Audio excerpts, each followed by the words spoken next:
আজকের বিষয় আমি আপনার সাথে মার্কেটিং সম্পর্কে কথা বলতে চেয়েছিলাম। আমি এই প্রশ্নটি অশোকে জিজ্ঞাসা করেছিলাম। প্রশ্নোত্তর অংশে আমি এটি ইউটিউবে আপলোড করতে যাচ্ছি যাতে এটি শীঘ্রই সেখানে থাকবে এবং আপনি এটি সম্পূর্ণরূপে শুনতে পারেন। কিন্তু আমার মনে হয়েছে যে এটি সত্যি গুরুত্বপূর্ণ যে আমরা আমাদের সিইওকে একজন মার্কেটার হিসেবে বুঝি। আমি কেন এটা বলছি?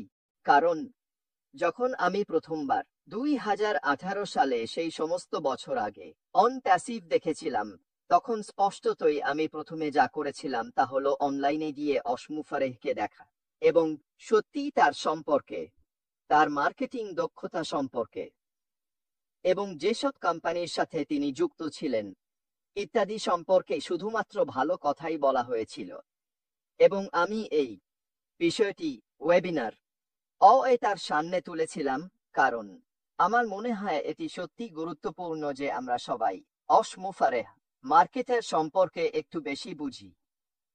ওয়েবিনারে তিনি একটি কথা বলেছিলেন, যদি আপনার মনে থাকে, তিনি বলেছিলেন পরবর্তী অধ্যায়ে কোনো বিনিয়োগ নেই, এতে কোনো আমন্ত্রণ নেই এবং এতে কোনো প্রচার নেই।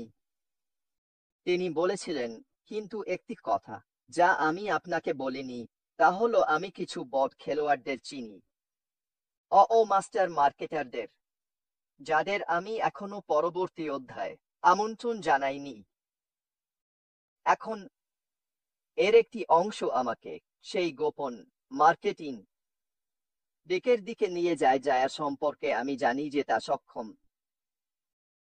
এমনকি যখন অন প্যাসিভ শুরু হচ্ছিল তখনও সে তার মার্কেটিং শুরু করেনি যাকে সে তার মার্কেটিং বলে। হ্যাঁ, আমরা বুর্জ খলিফা করছিলাম। হ্যাঁ, আমরা স্ক্রিন এবং দুবাইয়ের চারপাশে সবকিছু করছিলাম ইত্যাদি, এবং আমাদের কাছে জিআই টেক্স, সুপারকার্স, মডিউলিস্ট ইত্যাদির সাথে সহযোগিতা ছিল।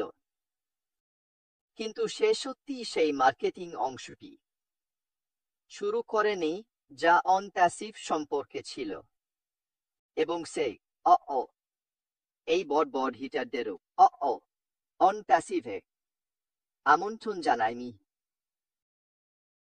কিন্তু সে অবশ্যই আমাদের এই ধারণা দিচ্ছে যে সে এই বড় হিটারদের ব্যবসার পরবর্তী পর্যায়ে আমন্ত্রণ জানাতে যাচ্ছে। রোমাঞ্চকর বিষয়গুলি এবং একটি কথা যা সে বলেছিল যখন আমি তাকে প্রশ্ন করেছিলাম তা ছিল যে সে বিস্তারিতভাবে কথা বলা শুরু করেছিল যে কিভাবে সিইও মার্কেটিং এ মাত্র 5 বছরের মধ্যে এত পরিবর্তন এসেছে, যে কি ছিল এবং কি ছিল না। তাহলে পুরানো দিনে সংবাদপত্রে, টিভিতে ইত্যাদিতে বিজ্ঞাপন হতো এবং ইমেল মার্কেটিংও একটি বড় বিষয় ছিল, এবং ফানেলস এবং ক্লিকস এবং আপনার কেনাকাটা, ট্রাফিক, এই সমস্ত ধরনের জিনিস থেকেই অনলাইন এবং অফলাইন মার্কেটিং করা হতো। এবং সে বলেছিল যে তাকে সত্যি বাক্সের বাইরে চিন্তা করতে হয়েছিল এবং তিনটি বুঝতে হয়েছিল যে ভবিষ্যতে এটি সব কিভাবে কাজ করবে। এর জন্য কৃত্রিম বুদ্ধিমত্তাকে একীভূত করতে হয়েছিল। যখন আমরা মার্কেটিং সম্পর্কে কথা বলা শুরু করি তখন সে সব সময় অত্যন্ত স্বাভাবিক দেখায়। যখন সে মার্কেটিং সম্পর্কে কথা বলছে তখন কেন আমার মনে হয় যে সে স্বাভাবিক দেখায়? আমার সব সময় এই অনুভূতি হয়, এবং এটি সবার মধ্য দিয়ে হয়, যে যখন আপনি এমন কারো সাথে কথা বলছেন, যদি আপনি এমন একটি বিষয় সম্পর্কে কথা বলছেন যা আপনি সত্যিই ভালোভাবে জানেন এবং আপনি জানেন যে আপনি এতে ভালো, তাহলে কি মনে হয় যখন আপনি সেই বিষয় সম্পর্কে কথা বলছেন তখন আপনি খুব স্বাভাবিক অনুভব করছেন, তাই না? উদাহরণস্বরূপ, যদি মানুষ আমার সাথে রান্না সম্পর্কে কথা বলে তাহলে আমি এতে খুব স্বাভাবিক অনুভব করি, কারণ আমার রান্না সম্পর্কে অনেক জ্ঞান আছে এবং আমি এই শিল্পে 40 বছরেরও বেশি সময় ধরে কাজ করছি। এই কারণেই আমি এ সম্পর্কে কথা বলতে খুব আত্মবিশ্বাসী, কারণ আমি এ সম্পর্কে অনেক কিছু জানি। আমার সত্যিই এই অনুভূতি হয় যে যখন সে মার্কেটিং সম্পর্কে কথা বলে, তখন তার একই ধরনের আত্মবিশ্বাস এবং স্বাভাবিকতা থাকে, কারণ তার সেই শিল্পের জ্ঞান ভিত্তি আছে। সে বলছিল যে তাকে দেখতে এবং পরিবর্তন করতে হয়েছে এবং মার্কেটিং সম্পর্কে নতুন ধারণা আনতে হয়েছে, কারণ এটি গত 5 বছরে অনেক পরিবর্তিত হয়েছে। সে এটাও বলছিল যে তার কাছে এমন কিছু আছে যা সামনে এগিয়ে যাওয়ার জন্য সত্যি বিপ্লবী হবে। যতক্ষণ পর্যন্ত মার্কেটিং এর প্রশ্ন, সে বলছিল যে প্রত্যেকেরই মার্কেটিং এর প্রয়োজন। প্রত্যেকেরই তাদের কার্যকলাপের সামনে মনোযোগ আকর্ষণ করার প্রয়োজন, এবং সে একটি বড় তালিকা দিয়েছে সব ধরনের কোম্পানি, ব্যবসা, ব্যক্তিদের কিভাবে তাদের সবাইকে, যার মধ্যে সরকারি বিভাগও অন্তর্ভুক্ত, ছোট মানুষও অন্তর্ভুক্ত যেমন, এবং এই সমস্ত মানুষের জন্য সে এই উপমা দিয়েছে যে একটি জিনিস যা প্রত্যেকেরই প্রয়োজন, তা হলো তাদের কার্যকলাপের সামনে মনোযোগ আকর্ষণ করা।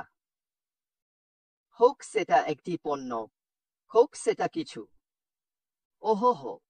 কিছু এমন কিছু হোক, একটি বিষয় হোক যা তারা শেখানোর বা বলার চেষ্টা করছে, বা যাই হোক না কেন, তাদের কার্যকলাপে মনোযোগ আকর্ষণ করার প্রয়োজন, এবং এখানেই মার্কেটিং এর অংশ আসে। সে সত্যি উত্তেজিত দেখাচ্ছিল। সে সেই অংশে যোগ দেওয়ার জন্য এতটাই উত্তেজিত দেখাচ্ছিল। এখন যদি আপনি সেই মার্কেটিং ব্যক্তি যা সে বলছিল সেটিকে পরবর্তী ধাপের সাথে যুক্ত করেন, এবং কিভাবে তাদের পণ্য এবং সেবাগুলি সম্পূর্ণ ভিন্ন হবে, তাহলে আরো উদ্ভাবনী, কম মূল্য পয়েন্ট, ভালো মূল্য ইত্যাদি, যা পরবর্তী ধাপে অন প্যাসিরে ছিল। যদি আপনি এই সব কিছু একসাথে যোগ করেন, তাহলে আপনি সত্যিই বুঝতে এবং জানতে শুরু করবেন যে আমাদের যা থাকবে তা একেবারে অসাধারণ হবে। এবং এটাই আমি আজ আপনার সামনে আনতে চেয়েছিলাম, যে পণ্য এবং সেবাগুলির পরেও এবং পরবর্তী ধাপে কি হতে চলেছে, এবং এটি সব কিভাবে কাজ করবে। আমরা এখনো এই বিষয়ের কথা বলিনি বা ভাবিনি যে এটি আমাদের জন্য ব্যবসাকে বাজারে কিভাবে আনবে। আবার আমি যুক্তিতে ফিরে যেতে পছন্দ করি, এবং আমার যুক্তিসঙ্গত অংশ বিশ্বাস করে যে আমাদের জন্য মার্কেটিং উপলব্ধ থাকবে, তা আমরা যে প্যাকেজগুলি কিনি তার সাথে একীভূত হবে কিনা আমি জানি না, কিন্তু আমি নিশ্চিত যে মার্কেটিং এর ক্রয়, তা নির্দিষ্ট লক্ষ্যযুক্ত ট্রাফিক হোক বা যাই বলা হোক, এবং যেভাবেই কাজ করা হোক, আমি এখনো দৃঢ়ভাবে বিশ্বাস করি যে এটি পরবর্তী ধাপে কোথাও না কোথাও উপস্থিত থাকবে। এটি উত্তেজনাপূর্ণ কেন? কারণ আমাদের মধ্যে অনেকেই পারি না। আমাদের মধ্যে অনেকেরই এই ইন্টারনেটের বুনো পশ্চিমে মার্কেটিং করার ক্ষমতা নেই। আমরা এটি এই ব্যবসায় আসার একটি কারণ আমাদের কাছে মার্কেটিং করার ক্ষমতা নেই, এবং জেনে যে যা আমাদের কাছে থাকবে তা পূর্বে প্রতিশ্রুতির চেয়েও ভালো হবে, এবং প্রযুক্তির সাথে সম্পূর্ণরূপে আপডেট থাকবে। এটি খুবই বিপ্লবী হবে। তাহলে আমরা জানি যে এটি এমন কিছু হবে যা অগ্রগতিতে খুব বড় হবে। তাহলে গিয়ে সেই প্রশ্নটি শুনুন যা আমি আসফারেহকে সম্পূর্ণরূপে জিজ্ঞাসা করেছিলাম। এটি খুব শীঘ্রই এই চ্যানেলে থাকবে এবং আপনি নিজেই শুনতে পারবেন। আমার মনে হয়েছে যে তিনি যা বলেছিলেন তা অসাধারণ ছিল। আমি তার কথায় খুবই উচ্ছ্বসিত ছিলাম, এবং আশা করি আপনারাও হবেন।